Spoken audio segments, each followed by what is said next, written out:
আমরা বিভিন্ন ধরনের সংস্কার লক্ষ্য করছি।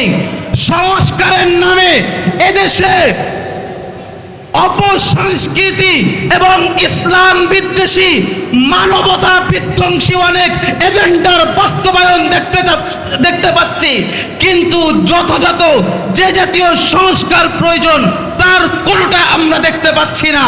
সুতরাং অনতিবিলম্বে যথাযথ সংস্কারের মাধ্যমে এবং ফ্যাসিস্টের সহযোগী সকল বাহিনীর ভিতর গাপটি মেরে বসে থাকা তাদেরকে টেনে হিঁচড়ে বের করে তাদের শাস্তি নিশ্চিত করতে হবে।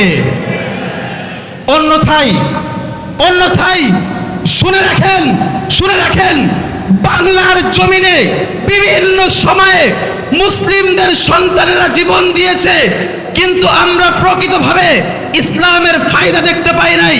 কিন্তু আজ মুসলিমরা তাওহীদি জনতা ঘুরিয়ে দাঁড়িয়েছে। আর এমনটা হবে না।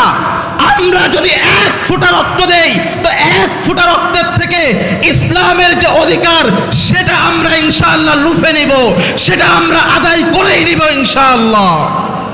সেই সাথে সাথে আমার শেষ কথা, আমরা লক্ষ্য করেছি যে যখন এদেশ থেকে হাসিনার পতন হলো তখন স্লোগান ছিল দিল্লি না ঢাকা।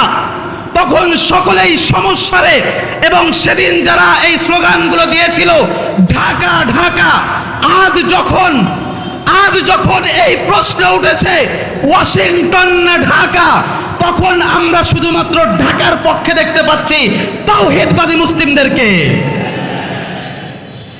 কিন্তু আমরা চাই দ্বীন ও কওমের স্বার্থে ঐক্যবদ্ধ থাকতে, এবং এদেশের থেকে যেমনই ভাবে দিল্লির আগ্রাসনকে বিতাড়িত করা হয়েছে, আমরা ঠিক তেমনি ভাবে ওয়াশিংটনের আগ্রাসনকেও এদেশ থেকে বিতাড়িত করব, এবং কোনোভাবেই আমরা ওয়াশিংটনের কোনো প্রকল্প এদেশের বাস্তবায়িত হতে দিব না ইনশাআল্লাহ। ওয়াসসালামু আলা রাসূলিহিল আমিন। أما بعد فأعوذ بالله من الشيطان الرجيم. بسم الله الرحمن الرحيم. ولا تهنوا ولا تحزنوا وأنتم الأعلون إن كنتم مؤمنين. ইন্তেফাদা বাংলাদেশ কর্তৃক আয়োজিত আজকের এই গণসমাবেশে উপস্থিত সেরেতাজ উলামায়ে ইকরাম ও বাংলার বিভিন্ন অঞ্চল থেকে অনেক কষ্ট সহ্য করে আগত তাওহীদি জনতা, আল্লাহ সুবহানাহু ওয়া তাআলার মহান দরবারে অসংখ্য অগণিত শুকরিয়া জ্ঞাপন করছি, যিনি আমাদেরকে 1 বছর আগে 36শে জুলাই তথা আজকের এই দিনে ফ্যাসিস্ট হাসিনার পতনের মাধ্যমে আজকের এই তাওহীদবাদী কণ্ঠস্বরগুলো উঁচু হওয়ার মতো সুযোগ করে দিয়েছেন। আলহামদুলিল্লাহ। সম্মানিত উপস্থিতি, আপনারা জানেন মূসা আলাইহিস সালাম যখন তার মুজিজার মাধ্যমে জাদুকরদেরকে পরাজিত করেছিল, তখন জাদুকররা আল্লাহর প্রতি ঈমানের ঘোষণা দিয়েছিল। ফিরাউন তখন বলেছিল আমানতুম লাহু ক্বাবলা আন আযানা লাকুম, তোমাদেরকে অনুমতি দেওয়ার আগে তোমরা ঈমান এনে ফেললে। অনুরূপভাবে আবু বকর সিদ্দিক রাদিয়াল্লাহু আনহু যখন মক্কা থেকে আবেসিনিয়া তথা হাবশায় হিজরতের ইচ্ছা করেছিলেন এবং মক্কা থেকে বেরিয়েছিলেন, তখন ইবনুদ দাগীনার সাথে সাক্ষাৎ হয়ে গেল। ইবনুদ দাগীনা জিজ্ঞেস করেছিল, আবু বকর তুমি কোথায় যাও? বলল, আমার কওম আমাকে বের করে দিয়েছে। তখন ইবনুদ দাগীনা বলল, না, তোমাকে এই ভূখণ্ড থেকে এই এলাকা থেকে বের হওয়া চলবে না, কারণ তুমি এই ভালো কাজ করো, সুতরাং তুমি আমার আশ্রয়ে মক্কায় প্রবেশ করো। আবু বকর সিদ্দিক রাদিয়াল্লাহু আনহু যখন আবারও মক্কার মুশরিকরা তাকে ধরে ফেললো। ইবনু দাগিনা বলল, আমি তাকে আমার আশ্রয়ে নিয়ে এসেছি। তখন মক্কার মুশরিকরা বলল, আবু বকর তুমি থাকতে পারো, কিন্তু তোমাকে প্রকাশ্যে কোরআন তেলাওয়াত করতে পারবে না তুমি, এবং প্রকাশ্যে সালাত আদায় করতে পারবে না, এতে আমাদের সন্তানেরা ফিতনায় পড়ে যাবে। প্রিয় ভাইরা, এই দুইটা ঘটনা থেকে আমি একটা বিষয় বোঝাতে চাই। আজকের যে সেকুলারিজম, যেই সেকুলারিজমের কবরের উপর ইনশাআল্লাহ এই ভূমিতে ইসলামের বিজয় নিশান উড্ডীন হবে একদিন। এই সেকুলারিজমের মূল বিষয় হচ্ছে তারা ইসলামকে গণ্ডিবদ্ধ করতে চায়। যেমন ফিরাউন বলেছিল, আমার অনুমতির পূর্বে তোমরা ঈমান এনে ফেললে। আবু বকরকে বলেছিল বাহিরে তিলাওয়াত করতে পারবে না।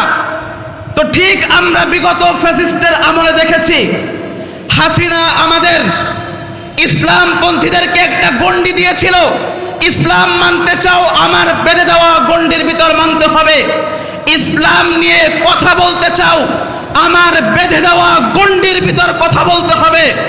আলহামদুলিল্লাহ, মুসলিমদের সন্তানেরা রক্তের বিনিময়ে সেই যুগ পার করে এসেছে এবং এই বাংলার মাটি থেকে সেই ফ্যাসিস্টকে বিতাড়িত করে ছেড়েছে। কিন্তু আমরা খুব গভীরভাবে লক্ষ্য করছি, আবারও সেই সংস্কৃতিকে বাংলার জমিনে বাস্তবায়নের চেষ্টা করা হচ্ছে, ইসলামপন্থীদেরকে কণ্ঠাসা করার চেষ্টা করা হচ্ছে। আবারও সেই জঙ্গি নাটক, আবারও সেই জুলুম, নির্যাতন, হত্যা, ধর্ষণের সেই সংস্কৃতির আবারও আমরা লক্ষ্য করছি।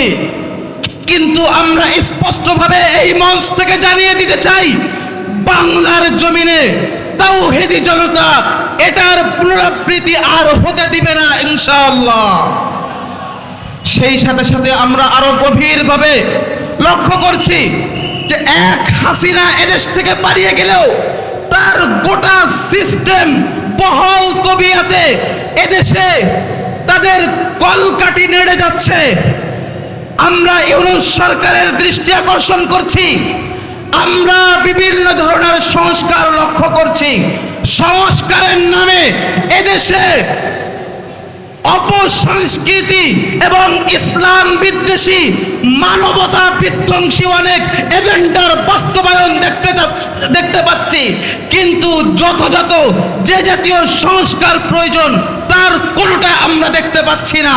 সুতরাং অনতিবিলম্বে যথাযথ সংস্কারের মাধ্যমে এবং ফ্যাসিস্টের সহযোগী সকল বাহিনীর ভিতর গাপটি মেরে বসে থাকা তাদেরকে টেনে হিসেবে বের করে তাদের শাস্তি নিশ্চিত করতে হবে।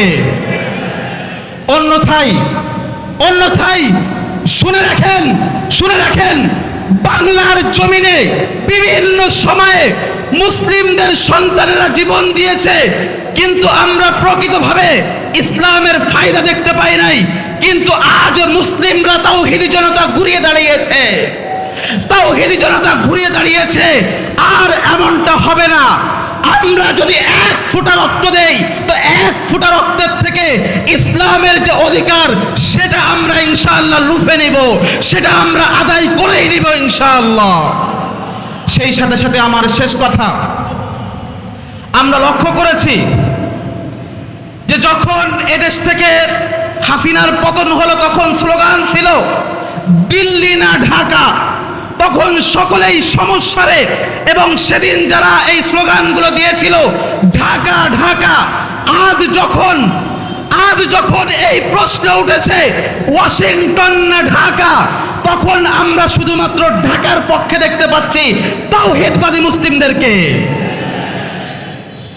কিন্তু আমরা চাই দিন ও কওমের স্বার্থে ঐক্যবদ্ধ থাকতে, এবং এদেশের থেকে যেমনি ভাবে দিল্লির আগ্রাসনকে বিতাড়িত করা হয়েছে, আমরা ঠিক তেমনি ভাবে ওয়াশিংটনের আগ্রাসনকেও এদেশ থেকে বিতাড়িত করব, এবং কোনোভাবেই আমরা ওয়াশিংটনের কোনো প্রকল্প এদেশে বাস্তবায়িত হতে দিব না ইনশাআল্লাহ। আমরা বিজয়ী হব একটা শর্তে, ওয়ালা তাহিনু ওয়ালা তাহজানু ওয়া আনতুমুল আ'লাউন ইন কুনতুম মুমিনিন। সুতরাং আসুন আমরা ঈমানের বলে বলিয়াল হই, আমরা ইসলামের জন্য ঐক্যবদ্ধ হই, আমরা দ্বীনের জন্য ঐক্যবদ্ধ হই, আমরা তাওহীদের জন্য ঐক্যবদ্ধ হই, আমরা শরিয়ার জন্য ঐক্যবদ্ধ হই। আমরা ইসলামের সাথে শরিয়ার জায়গা থেকে আমরা কারোর সাথে কোনো অবস্থায় আপোষ করতে পারি না ইনশাআল্লাহ।